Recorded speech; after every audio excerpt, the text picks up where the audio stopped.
Undoubtedly হাঁসের মাংস 100-তে 102 পাইছে। রূপচাঁদা ফ্রাই না, আসলে এটা হচ্ছে বাল্য রূপচাঁদা। আচ্ছা, ফ্রাইড রাইস আছে, আর ফ্রাইড রাইস তো আমি ঢাকাতে খেয়ে আসছি, তো আমি বাজারের থেকে আমার ওই বাস খাওয়ার কোনো দরকার নেই আপাতত। আচ্ছা, এখন আসি হচ্ছে বায়েজিদ, মানে এই জায়গাটা হচ্ছে অনেক ধরনের মাছ কাউন্টার আছে। আমরা এইখান থেকে খাগড়াছড়ির দিকে রওনা হব ইনশাল্লাহ। তো আমাদের মূলত ইচ্ছা ছিল হচ্ছে দুপুরের দিকে রওনা দেওয়া, কিন্তু সেটা হয় নাই প্ল্যান ওয়াইজ, কারণ আমরা তখন কোনো বাস পাই নাই। এখানে এসি বাস আপনি খাগড়াছড়ির জন্য 2টা পাবেন, একটা হচ্ছে সকাল মানে ভোর 7টার সময়, আর একটা হচ্ছে 3টা 45, মানে বেলা 3টা 45-এ। এই ছাড়া আর বাদ বাকি খাগড়াছড়ি যত বাস আছে সেগুলো আপনারা পাবেন হচ্ছে নন এসি। নন এসির দাম হচ্ছে 270 টাকা, আর এসি বাসের দামটা হচ্ছে 300 টাকা। তো আমরা যেহেতু লেট হয়ে গেছে, আমরা 300 টাকা দিয়ে আর কি এসি বাসের টিকিট করে রাখছি। তো আমাদের এখন উদ্দেশ্য হচ্ছে খাগড়াছড়ি যাওয়া। যাইতে যাইতে এসি বাসের ভিতর থেকে যতটুকু আপনাদেরকে খাগড়াছড়ি দেখানো যায় ইনশাল্লাহ দেখানোর চেষ্টা করব। মানে রাস্তাটা, খাগড়াছড়ির রাস্তাটাই আসলে একটা দেখার মতো একটা জায়গা। আর তারপরে ইনশাল্লাহ খাগড়াছড়ির কোনো একটা রেস্টুরেন্টে আজকে আমাদের ডিনার হবে ইনশাল্লাহ। তাহলে এই পর্বে খাগড়াছড়ি এবং খাগড়াছড়িতে রাতের খাবার। Let's go. এখানে আপনাদের একটা জিনিস জেনে রাখা উচিত, সেটা হচ্ছে যে চট্টগ্রাম থেকে যখন আপনি খাগড়াছড়ি যাবেন, এখানে কিন্তু একটা কাহিনী আছে। শান্তি পরিবহন ছাড়া অন্য কোনো পরিবহন আপনারা পাবেন না। তার মানে আপনার ভালো লাগুক খারাপ লাগুক, শান্তি পরিবহনেই আপনাকে খাগড়াছড়িতে যেতে হবে। আর বাসে করে খাগড়াছড়ি যাওয়ার ডিসিশনটা আসলে একটু ভুল ডিসিশন। আসলে এছাড়া অপশনও নাই। কিন্তু এই যে সৌন্দর্য, যে রাস্তার যে খাগড়াছড়ির সৌন্দর্য, এটি কমপ্লিটলি ব্লক হয়ে থাকে, মানে বাইরের কিছুই দেখা যায় না। আর পার্টিকুলারলি শান্তি পরিবহনের কথা বলতে গেলে এদের বাস ভালো, মানে ভেতরে যে এসি বাসের এসি এবং পরিবেশ টিপটপ সব কিছু একদম পারফেক্ট। আর লক্কর ঝক্কর বাসও ছিল না। কিন্তু সমস্যা হচ্ছে 2.5 ঘন্টার জার্নি আমাদের মোটামুটি 4.5 ঘন্টা লেগে গেছে, মানে খাগড়াছড়ি পৌঁছাইতে চিটাগাং থেকে। সো এটা আমাদেরকে একদম মুখ বুঝে সহ্য করে নিতে হয়েছে। আর যখন আমরা খাগড়াছড়িতে পৌঁছাইছি তখন প্রায় 8:30 সামথিং। তো এর ভিতরে তো আর আপনাদেরকে কিছু দেখানোর নাই, রাত্রেবেলা খাগড়াছড়ি শহর। আর আমরা খাগড়াছড়িতে গিয়ে উঠছিলাম হচ্ছে হোটেল গাইরিংয়ে। এই গাইরিং হোটেলটা হচ্ছে একটু এক্সপেন্সিভ, কিন্তু কোনো রুম ছিল না, কারণ ওই বৈশাখী উৎসব বা বৈশাখী মেলা চলতেছিল খাগড়াছড়িতে, প্রচুর মানুষ আসছিল। সো রুমের ঘাটতি ছিল। তবে হোটেলটা কিন্তু বেশ ভালো, মানে আমার পার্সোনাল এক্সপিরিয়েন্স থেকে বলতেছি। বাইরের দিক দিয়ে বেশ টিপটপ, মানে পরিবেশটাই ভালো। আমার ওভারঅল হোটেলের আউটসাইড থেকে শুরু করে ইনসাইডের যে ডেকোরেশন, ভেতরের ডেকোরেশন সবকিছু একদম মানে ক্লাস লাগছে এক কথায় বলতে গেলে। আচ্ছা, এখন বাইরে আর ভিতরের কথা তো বললাম, আর রুমের কথাটা হচ্ছে আমরা 2টা বেড নিয়েছিলাম, মানে 4 জন থাকা যায় এরকম রুম নিয়েছিলাম। যেহেতু আমরা 3 জন, একটু বড় রুমই নিয়েছিলাম। একটা ভালো হোটেল রুমে যতটুকু দরকার একদম সমস্ত কিছুই এখানে ছিল। কিন্তু এই রুমের ভাড়াটা হচ্ছে, এসি রুম, কিন্তু এই ভাড়াটা হচ্ছে 5,000 টাকা, আর ডিসকাউন্টেড রেট হচ্ছে 4,000 টাকা। সো তার মানে আপনি দামাদামি করে 3,500 পর্যন্ত নামতে পারেন। তো আমার ফেসবুক পেজে যে পোস্টটা করছিলাম, তো সেখানে বলছিলাম যে খাগড়াছড়িতে কোথায় খাবো। তো অনেকেই তো বলছিলেন যে ভাই সিস্টেমে খায়েন। তো আমরা এখন খাগড়াছড়ির সিস্টেমে যাচ্ছি। মানে খাগড়াছড়ির একটা রেস্টুরেন্ট আছে, নাম হচ্ছে সিস্টেম, সেখানে যাচ্ছি। সময় বেশি নেই, সময় আছে আর 1 ঘন্টা। মানে মোটামুটি 10টার সময় ওরা দোকান বন্ধ করে দেয়, রেস্টুরেন্ট। আর এখন বাজে 9টা সামথিং হয়ে গেছে মনে হয় মোটামুটি। তাহলে চলেন যাই, সিস্টেমে যাই। আর এরপর থেকেই শুরু হবে আমাদের খাগড়াছড়ি যাত্রা। মানে রাতের খাবার খাওয়ার জন্য আমরা মোটামুটি অর্ধেক খাগড়াছড়ি শহর ঘুরে ফেলছিলাম, এরকম একটা পরিস্থিতি। তো সিস্টেমে তো অনেকে আমাদেরকে যাইতে বলছিলেন। খোলা আছে এখন, খাবার নেই। হ্যাঁ, খাবার একদম। তো দুঃখের ব্যাপার হচ্ছে যে যারা যারা সিস্টেমে খাইতে বলছিলেন, সিস্টেমে আর খাওয়ার উপায় নেই। সিস্টেমের খাবার শেষ, 9টার সময়ই শেষ। নর্মালি 10টা পর্যন্ত খোলা থাকে নাকি ওদের রেস্টুরেন্ট, কিন্তু এখন আর কিছু করার নাই। ভাই, এখানে এই সিস্টেমের মধ্যে এরকম ভালো খাবার কোথায় পাওয়া যায়? বাঁশঝাড় কোথায় এটা? 4 পয়েন্ট ক্যাফে তো বড় ক্যাফে, ওটা না। বাঁশঝাড় কি এরকমই রেস্টুরেন্ট? চলেন আমরা ইসে যাই, বাঁশঝাড়ে যাই। হ্যাঁ, বাঁশঝাড় নামটা সুন্দর। এই সাথী চল বাঁশঝাড়ে যাই। দেখতে সুন্দর, তাহলে বাসি খাবো আজকে। তো আমরা এখন বাঁশ খাইতে মানে বাঁশ ঝাড়ে যাচ্ছি আর কি, নিতে মানে বাঁশ ঝাড়ে খাবার খুঁজতে যাচ্ছি। সমস্যা হচ্ছে আমাদের পাইলট সাহেব বলছিল যে বাঁশ ঝাড়, তো আমি আসার পর থেকে বাঁশ ঝাড় খুঁজতেছি যে বাঁশ ঝাড় কোথায়। পরবর্তীতে এই যে বাঁশ ঝাড় একটা পাইছি, এই যে বাঁশ ঝাড়, এটা হচ্ছে একমাত্র বাঁশ ঝাড় এখানকার। দেখি কি পরিমাণ বাঁশ খেয়ে আসে, আল্লাহ পাক তিনি জানে। এত বড় রেস্টুরেন্ট আনছে কেন?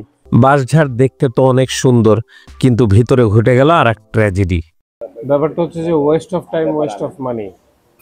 সমস্যাটা হচ্ছে আসলে তাদের দোষ নাই, আমাদের ইনফরমেশনের ঘাটতি আছে, যে ঘাটতিটা আপনাদের হবে না যেহেতু আপনারা এই ভিডিওটা দেখতেছেন। সেটা হচ্ছে যে আপনারা যদি এখানে যদি ওই ট্রেডিশনাল খাবার খাইতে চান, লাইক ব্যাম্বু চিকেন বা ইত্যাদি ইত্যাদি, তাহলে আপনাকে আজকে অর্ডার করতে হবে, আপনি কালকে পাবেন। ব্যাপারটা হচ্ছে এটা। সো এই সব জায়গা থেকে আপনারা এইটা পাবেন না, ট্রেডিশনাল মোটামুটি কোনো খাবারই পাবেন না। বাঁশ কোরাল ভাজি কি পাবো? বাঁশ কোরালও হবে না। ওই যে রূপচাঁদা দেখলাম জানি কই জানি,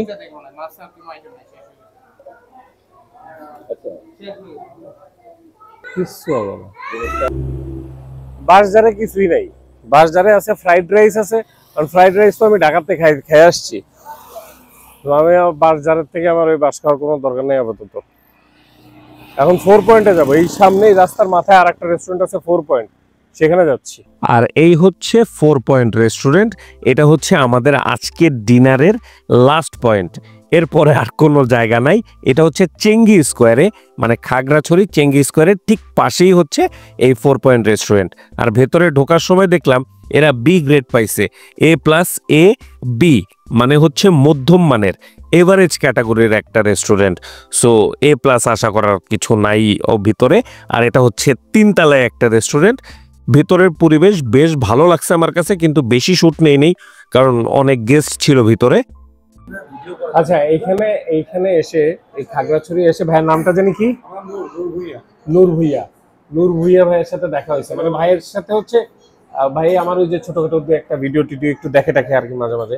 তো ভাইয়ের সাজেশন অনুযায়ী আমি ডাক ভুনা নিচ্ছি, মানে হাঁস ভুনা নিচ্ছি, আর হচ্ছে রূপচাঁদা মাছটা নিবো আর কি, আর হচ্ছে চিংড়ি শুটকি ভর্তা, পেঁয়াজ দিয়ে মরিচ দিয়ে চিংড়ি শুটকি ভর্তা নিব। তো ভাই যদি খারাপ হয় ভাইয়ের দোষ, আর আমার রেকমেন্ডেশন ধরেন যদি আপনারা এসে আবার যদি খান তাহলে সেটাও ভাইয়ের দোষ, আমার কোনো দোষ নাই, আপনার দোষ। ওকে, তো আমাদের খাবার দাবার আসছে। এটা হচ্ছে সেই শুটকি ভর্তা, মানে চিংড়ি শুটকি, আর এটা হচ্ছে তাদের বেশ ফেমাস হাঁস ভুনা, আর এই হচ্ছে ডাল। মাছ তখনও আসে নাই, মাছটা ভাজি হচ্ছিল। আর প্রথমে তো অবশ্যই খাইতে হবে হচ্ছে রূপচাঁদার যে ভর্তা দিয়ে নর্মালি আমরা খাবার দাবার শুরু করি, কিন্তু ভর্তাটা একটু ডিফারেন্ট। এই ভর্তাটা কিন্তু মানে ওই যে ওইরকম না যে ওই মশলা টশলা দিয়ে আপনার ভর্তা মানে টেপে করে দিবে, ব্যাপারটা ওই ভর্তা না।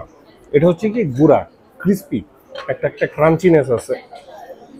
মানে শুটকি যে মাছটা, চিংড়ি শুটকি যে মাছটা সম্পূর্ণ ফ্লেভারটা পাওয়া যাচ্ছে, বাজে গন্ধ না, বেশ মজা, বাট ক্রিস্পি, মানে ড্রাই টাইপের, ভালো, গুড।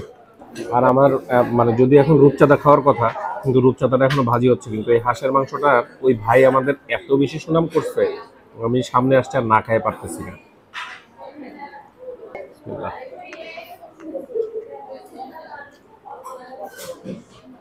হালকা একটা সুইটনেস আছে, আফটার টেস্টটা কেমন একটু পরে বলতে পারবো। মনে হচ্ছে যে আফটার টেস্টটা একটু ঝাল হবে, বাট মুখে দিলেই একটা সুইটনেস আসবে আপনার। ওহ, ভেরি নাইস। ব্যাপারটা হচ্ছে যে হাঁসের মাংস তো আমরা অনেক জায়গায় খাইছি, 300 পিঠা খাইছি, হ্যান খাইছি, ত্যান খাইছি। এই টাইপের হাঁসের মাংস ভুনা আমি এই প্রথম খাইছি। মানে মুখে দেওয়ার সাথে সাথে একটা হালকা একটা সুইটনেস আসবে, এবং তারপর আফটার টেস্টটা ঝাল। এবং এই হাঁস ভুনাকে খারাপ বলার মতো কোনো ওয়ে আমার কাছে নাই। Wow, very nice.